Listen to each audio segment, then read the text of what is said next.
Que le Seigneur vous bénisse richement. Pendant que vous êtes debout, nous allons rapidement prendre notre Bible.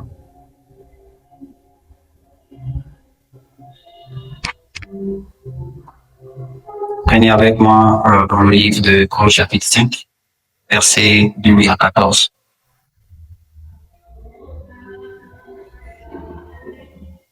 Hébreux 5, 11. 12 plutôt à 14, la Bible dit. Vous, en effet, qui depuis longtemps devriez être des maîtres, vous avez encore besoin qu'on vous enseigne les premiers rudiments des oracles de Dieu. Vous en êtes venus avoir besoin du lait et non d'une nourriture solide. Or, quiconque en est au lait n'a pas d'expérience de la parole de justice, car il est un enfant. Mais la nourriture solide est pour les enfants faits, pour les hommes faits, pour ceux dont le jugement est exercé par l'usage à discerner ce qui est bien et ce qui est mal. Amen. Nous allons prendre aussi dans le livre de la Genèse, chapitre 30, le verset 11 également. Puis Dieu dit que la terre produise de la verdure, de l'herbe portant de la sémence, des arbres fruitiers donnant une folie selon leur espèce, et ayant en eux leur sémence sur la terre. Et cela fut ainsi. La terre produit de la verdure, de l'herbe portant de la sémence, selon son espèce, et des arbres donnant du fruit, et ayant en eux leur sémence, selon leur espèce. Dieu vit que cela était bon. Merci Jésus. Merci Jésus. Merci Jésus. Alléluia. Merci Jésus. Merci Jésus. Merci Jésus. Alléluia. Alors que nous avons les dédiés pour votre vie.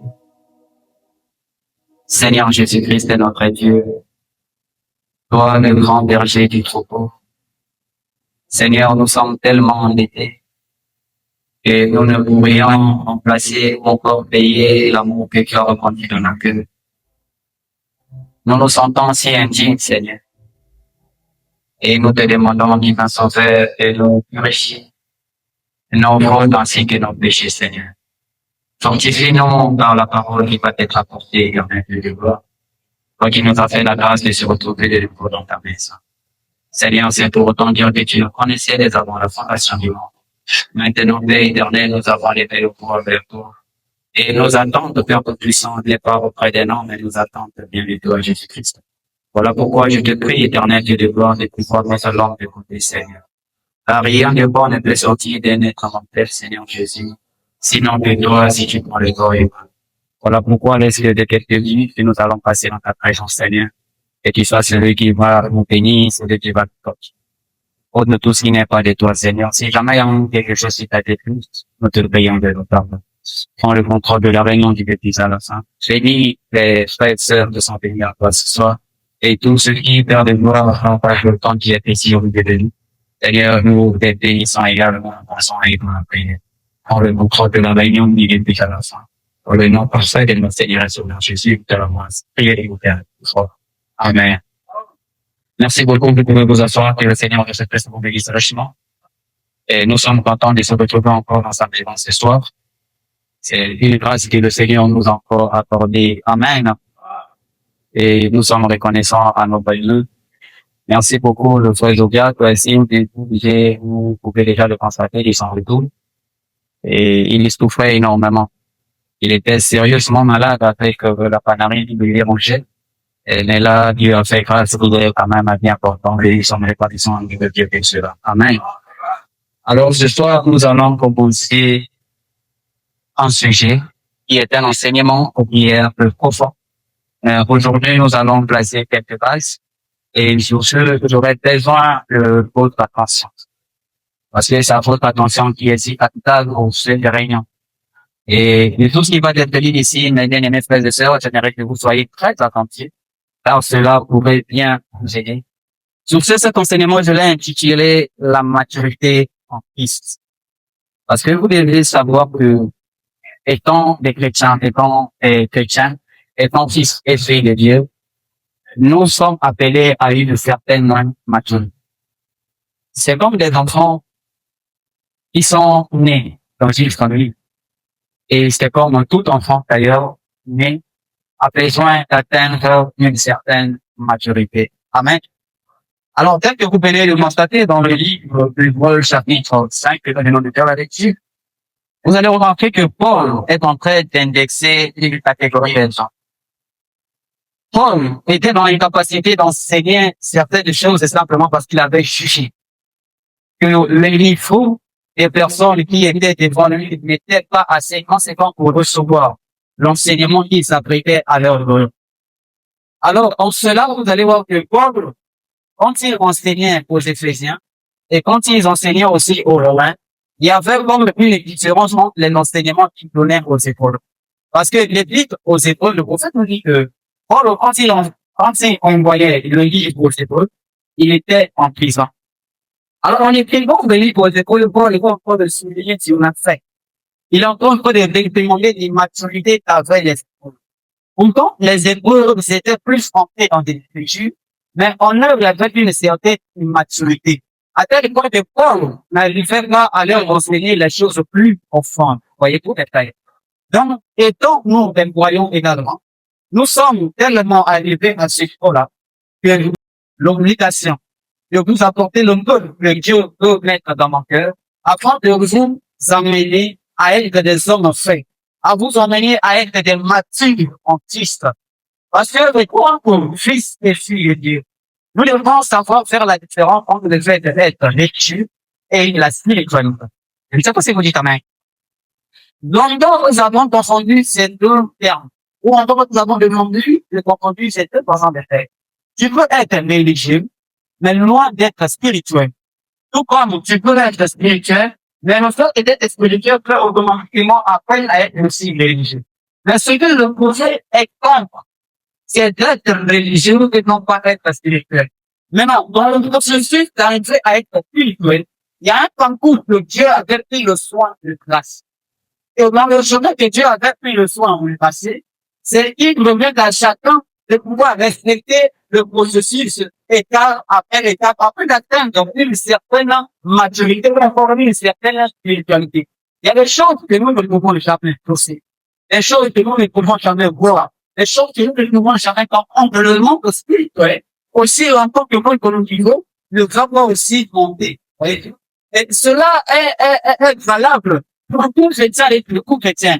Il y a des choses que Dieu ne pourra jamais te montrer, simplement dans tes moyens encore plus bas. C'est cette position que Paul se retrouvait. Il avait très bien envie de leur prêcher de la vraie destination. Voyez-vous?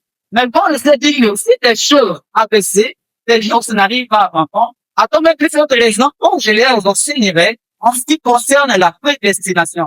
Mais quand ce dernier, il retrouvait de moi les Éphésiens, ou encore les Romains, il n'avait pas du mal à les enseigner des choses plus profondes de la parole de Dieu. Alors, quand nous venons de faire la lecture aussi dans le livre de la Genèse, vous avez remarqué que dans le livre de la Genèse, Dieu est en train de vous parler de la reproduction. C'est ce matin, je vous ai dit que nous pouvons avoir de la maturité en Christ. Et dans le livre de la Genèse, Dieu parle de la reproduction. Et dans la reproduction, nous allons lire un passage où le prophète nous a donné ici. C'est une citation que nous avons fait comme là afin de placer les bases qui va nous permettre de mieux avancer. Là, dans le livre de Merdor, voilà. Voici ce que j'essaie de vous dire. La loi de la résurrection, la loi de la reproduction veut que chaque espèce se reproduise selon son espèce. D'après Genèse 1, 11. Puis Dieu dit que la terre produit de la verdure, de l'herbe portant de la sémence, des arbres fruitiers donnant du fruit selon leurs espèces et ayant en eux leur sémence sur la terre. Et cela fut ainsi. Le sorte de la vie qui était dans la sémence est apparu dans une plante pour se transmettre ensuite dans un fruit. Cette même loi s'applique à l'Église aujourd'hui. La sorte de semence qui a fait naître l'Église paraîtra et sera semblable à la semence originelle. Parce que c'est la même semence. Amen. Alors, en parlant de la loi de la révolution, dans cette loi, il y a également une loi qu'on appelle la loi de la croissance.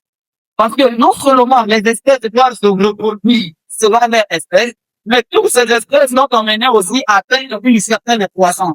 Alors, donc, la loi de la croissance, qui nous emmène à une certaine maturité, parce que dès la naissance, vous ne devez pas vous arrêter à la naissance, mais nous sommes tous appelés à croître. Voyez-vous? Parce que nous visons tous la maturité. Nous visons tous à être des hommes faits. Et nous visons tous à être des femmes faites. Voyez-vous? En cela, la loi de la croissance, qui est une loi universelle, cela n'est pas seulement pour les êtres humains.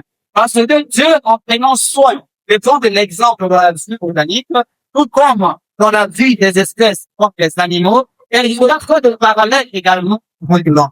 Dans cette loi de la croissance, et vous allez remarquer, si je prends un exemple des papillons, un papillon n'est pas un papillon ouvert avec des ailes en train de voler. Vous avez remarqué qu'un papillon, lorsque vous l'amenez, c'est un œuf d'abord. Et de l'œuf, vous allez remarquer, lorsque la science vous le décrit, de l'œuf va ensuite devenir la harpe. La harpe, c'est une petite molécule qui est comme un monde distingué. Et de la harpe viendra ensuite une chenille. Voyez-vous? Alors, pour ces étapes-là, c'est sur le milieu du développement pour ce dernier. Parce qu'il sait qu'il deviendra quelqu'un plus tard. Voyez?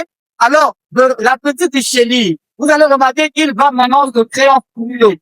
Et c'est dans ce processus de création qu'il va commencer à déployer les ailes, il va commencer à déployer les pieds, il va commencer à déployer tout ce qui est en lui. Alors, cette période est cruciale pour un papillon. Vous voyez? Alors, dans cette condition-là, vous ne pouvez pas remarquer ce qui est en train de se passer parce que ce n'est pas visible à l'œil. Cela se passe intérieurement. Vous voyez? Ce n'est pas pour rien qu'il s'isole. Même pendant cette période-là, vous allez remarquer que la chenille s'isole quelque part. Pendant que cette transformation a lieu, le chenille lui-même ne dit pas qu'il y a quelque chose qui est en train de se passer.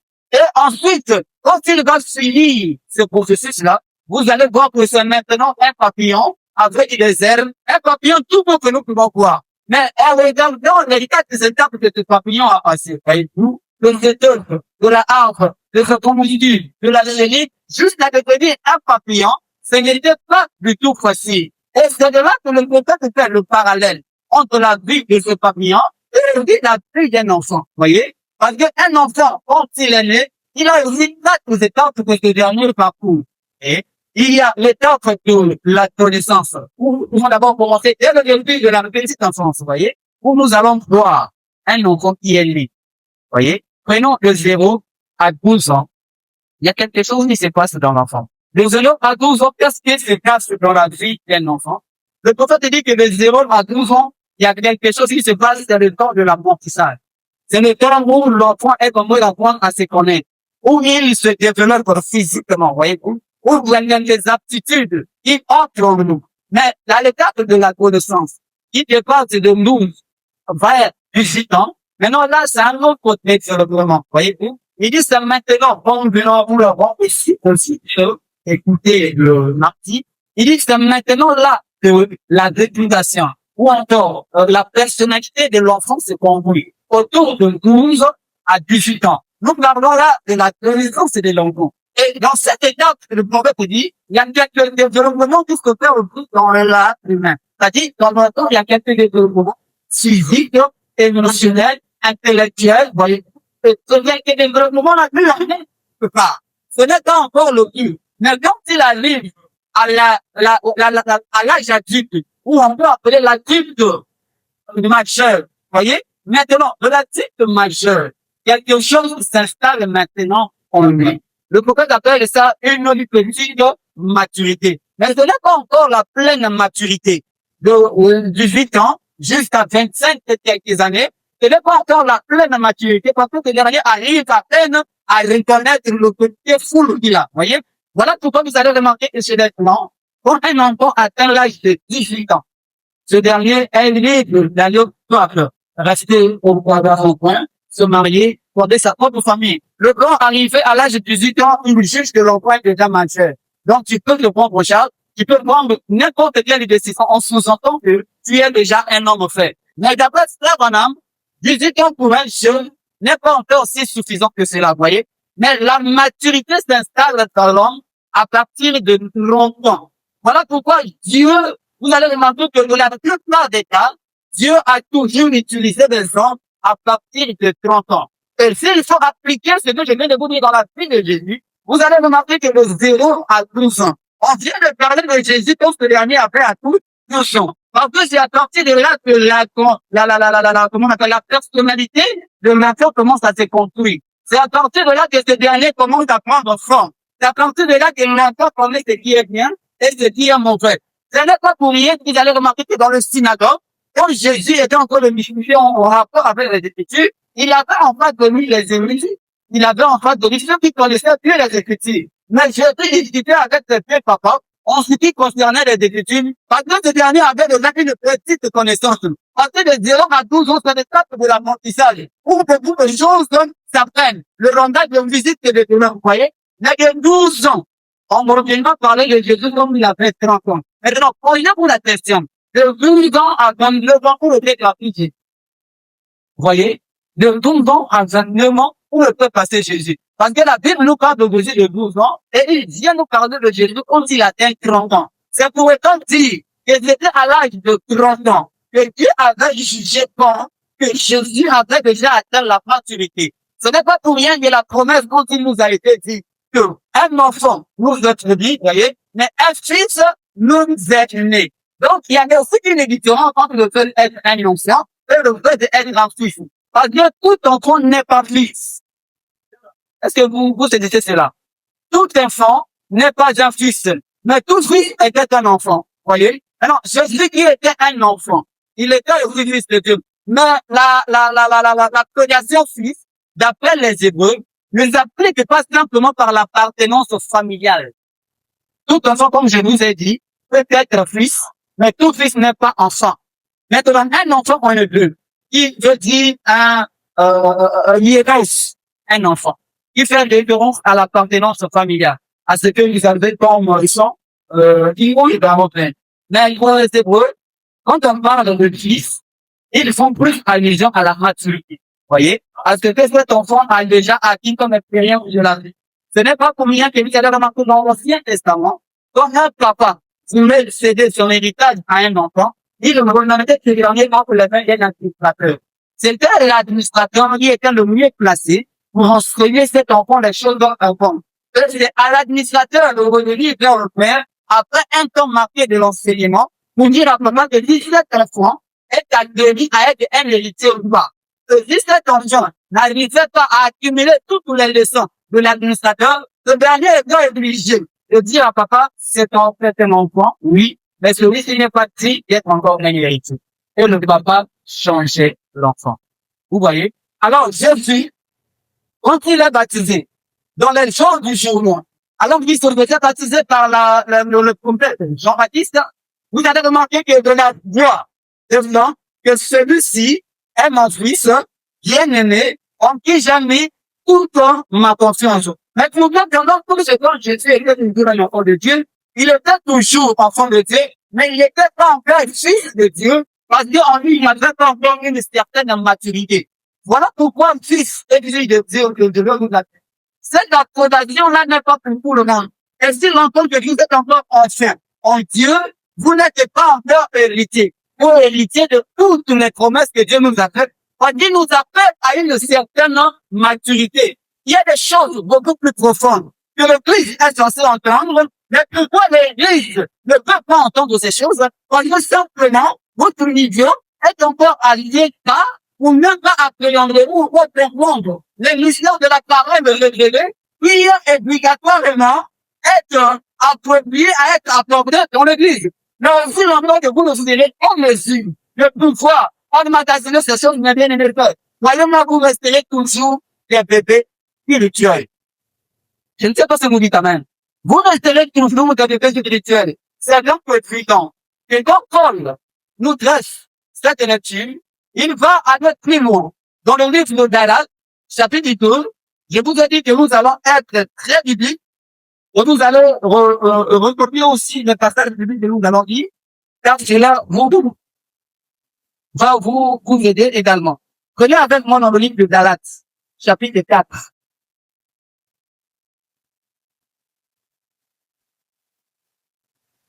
Galates chapitre 4, vous allez lire avec moi Galates chapitre 4.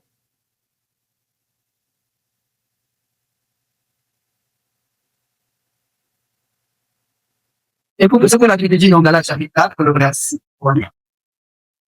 Or, aussi longtemps que l'héritier est encore enfant, je dis qu'il ne diffère en rien d'un esclave. Quoi qu'il soit le maître, mais il est sous les tutelles et des administrateurs jusqu'au temps marqué par le Père. Nous aussi, de la même manière, lorsque nous étions enfants, nous étions sous l'esclavage des rudiments du monde. Mais lorsque des temps ont été accomplis, Dieu a envoyé son fils né d'une femme, né sous la loi, afin qu'il racheta ceux qui étaient sous la loi, afin que nous refussions l'adoption. Et parce que vous êtes fils, Dieu a envoyé dans mon cœur l'esprit de son fils, lequel crie à Papa Père. Ainsi tu n'es plus esclave, mais fils, et tu es fils, qui est aussi héritier par la grâce de Dieu. Amen. Donc ici, Paul est de nous simplifier la chose dont je vous ai dit au préalable. Que être héritier de Dieu, c'est devenir fils de Dieu. Mais pour être fils de Dieu, il vous faut une certaine maturité. Parce qu'il dit ici, un enfant, aussi longtemps qu'il est encore un enfant, et il ne dit en rien de l'esclave, même si tu es héritier de toutes les promesses que Dieu nous a faites dans la vie. Mais il dit aussi longtemps que tu resteras un enfant, tu ne dis en rien d'un esclave. Parce que tu n'arrives pas encore à manier ou encore à manipuler ton héritage tel qu'il fallait. Voyez? Parce qu'il reste dans votre état un champ. Et le diable en connaissance de là. Voilà pourquoi vous allez remarquer que le diable veut le plus que vous soyez religieux que vous ne soyez spirituel. Comme je vous ai dit, il y a une si grande différence entre le fait d'être religieux et le fait d'être spirituel, mes bien-aimés. La religion, c'est ce que nous sommes en train de faire ici. Vous savez que quand il y a réunion, nous devons aller à l'église. Vous savez que chaque mardi, nous avons pu. Vous savez que chaque jeudi, nous avons pu. Vous savez que chaque dimanche, nous avons pu. Je sais que je dois prier, mais vous savez que je dois prier également midi, vous voyez. Et ça, tout ça là, ce sont des règles appliquées à la religion. Le prophète dit, c'est une grande chose. C'est ce qui va avec notre religion. Mais l'Église n'est pas le plus essentiel. Parce que entre Abel et Caïn, c'était ce même endroit, ou encore ce même point, qui était si capital. C'était même ça le problème de la séparation. Parce que tous les deux, ils étaient croyants. Tous les deux, ils étaient sincères. Le prophète dit qu'Abel, tout comme Caïn, c'était des croyants sincères vis-à-vis de Dieu. Mais la différence était marquée entre les deux, parce que un était religieux, et l'autre, il était spirituel. C'était à cause de la spiritualité d'Abel qu'il avait reçu la révélation d'offrir à Dieu un sacrifice agréable. Mais le dernier qui était charnel, je veux dire religieux, n'avait pas compris, et il n'avait pas reçu la révélation d'offrir à Dieu un sacrifice qui pouvait pas être agréable. Rappelez-vous qu'un religieux, c'est un vrai qu'il est charnel, mais il n'est pas désobéissant. Il n'est pas désobéissant. Il est obéissant, mais il est dépourvu de la révélation. Voilà pourquoi, mes bien-aimés, je n'aimerais pas que vous puissiez rester dans cette position religieuse et dépourvu de la révélation, et vous devez augmenter votre niveau. Et augmenter votre niveau spirituel afin que vous soyez apte et surtout éligible à la révélation. Le temps que nous sommes en train de vivre maintenant, frère, je vous rappelle que ce n'est plus le temps à l'administration. Le temps est plus dangereux que vous pouvez le penser. Alors qu'il y a une succession de événements tout à temps dans le monde actuel, vous voyez. Les prophéties qui s'accomplissent en boucle, mais les sont voyants, ils ne savent pas dans quel temps nous sommes en train de vivre. Vous voilà en train de quereller, vous voilà en train de se disputer, chercher qui est bon, qui ne l'aime pas, qui est la plus grande église qui ne l'a pas, qui est le plus influent qui ne l'aime pas, Il est plus que si tu ne l'es pas, voyez-vous, alors que l'ennemi contre l'ennemi, le diable, il est en train de travailler sur le fait. Le diable est en train de travailler jour et nuit. Mais les chrétiens, qu'est-ce que nous sommes en train de faire? Mais pourquoi nous n'avons pas la capacité de faire face? C'est simplement parce que nous sommes encore très immatures en Christ, bien sûr. Très immatures en Christ à tel point que il y a des choses. Le prophète dit, ce n'est pas à Dieu de descendre à notre niveau. Il dit, c'est à nous de monter et de trouver Dieu. C'est à nous de monter. Ce n'est pas à Dieu de descendre. C'est à nous de monter. Mais depuis que tu as vu, depuis que tu es né, est-ce que tu grandis? Parce que je vous ai dit que dans la loi de la reproduction, s'applique aussi la loi de la croissance. Depuis que tu es né, c'est qu'il y a une bonne chose. On dit que ce frère, il est né de nouveau. On dit que la sœur, elle est née de nouveau. On peut applaudir, dire amen. Mais est-ce que tu as une certaine croissance? Parce que la Bible dit dans Luc 2, chapitre 52, que Jésus croissait en sagesse, Jésus croissait en intelligence. Vous voyez? Donc, ce qui veut dire, c'est-à-dire qu'il est appelé à tout homme de pouvoir croître en intelligence, en sagesse, en spiritualité. Et ce que tu étais hier, tu ne le dois pas être aujourd'hui. Ce que tu es aujourd'hui, tu ne le dois pas être demain. Aussi longtemps que nous n'allons pas grandir, nous allons seulement réciter les promesses qui se trouvent ici dans la Bible, comme étant des simples paroles. Ça va devenir comme des récitations. Et nous n'allons pas voir l'application de cela dans nos vies, simplement parce que nous ne sommes pas éligibles. Cela ne veut pas dire que les promesses ne sont pas pour nous. C'est comme mon frère vient de dire, les promesses sont pour toi. C'est ton héritage à toi. Mais Dieu a juste jugé que tu es encore enfant. Que tu ne peux pas gérer tout ce qu'il a comme héritage. Parce que, au pire des cas, ça peut te détruire. Voilà pourquoi le prophète dit que tu peux recevoir le message, mais quand tu n'as pas reçu Christ, pour te oui, tu peux faire mal avec le message quand tu es simplement le bien-aimé. On te met le message, et faire pire qu'un païen avec le message. Simplement parce que tu n'as pas reçu l'esprit, il doit justifier le message en toi. Parce que tu t'es contenté de la lettre. Il y a une partie du message, mais ce n'est pas toute une partie du message. L'une autre partie du message, c'est des petites questions dans le message, afin de vérifier ce que tu dois être juste. Mais aussi longtemps que tu n'arrives pas à additionner les deux et mettre cela en action, parce qu'il y a la mécanique et de la dynamique. Tu ne peux fonctionner qu'avec la mécanique, ou même tu puisses fonctionner que la mécanique ainsi que la dynamique. Les deux fonctionnent ensemble. C'est ça qui va faire tourner l'engrenage à ta faveur. Je ne sais pas si vous me comprenez bien aimé. Je vous ai dit de l'air est grave. Rappelez-vous que l'ennemi, en travaillant vite dur, ce n'est pas simplement pour vous ôter la vie. Mais le souci, c'est de vous garder aussi dans une condition si froide, dans une condition si ignorante, que vous n'allez jamais prendre le dessus, ou vous n'allez jamais comprendre qui vous êtes réellement. C'est-à-dire, il suffit juste d'identifier votre véritable identité et vous emmener hors du chemin. Parce que s'il sera qu'il vous déclasse du chemin, il vous retiendra là longtemps. Vous pouvez venir à l'église. Vous pouvez chanter, dire amen, alléluia, mais pourtant enchaîner quelque part. Vous êtes enchaîné à tel point que vous ne vous rendez pas compte. Parce que vous dites que je vais tout faire, je vais à l'église. Mais pourquoi posez-vous la question? Vous n'êtes pas en train de grandir. Il y a comme une barrière qu'on a mis sur vous que vous ne pouvez jamais atteindre ce seuil. Dis autrefois tu étais quelque part, mais tu n'arrives pas à avancer. Tu es toujours là en train de trébucher. Tu es toujours là en train de tourner en rond, ne savant pas si tu avances ou pas. Simplement parce que l'ennemi, il t'a retenu la captive, mes bien-aimés. Captive. Il t'a retenu la captive. Parce que tu ne veux pas faire l'effort de pouvoir grandir. Tu ne veux pas faire l'effort de pouvoir progresser. La spiritualité dont nous sommes en train de parler, des fois ça paraît être si léger que ça. En nous parlant de la spiritualité, les gens des fois pensent que la spiritualité c'est un mythe. Mais la spiritualité vient par des habitudes.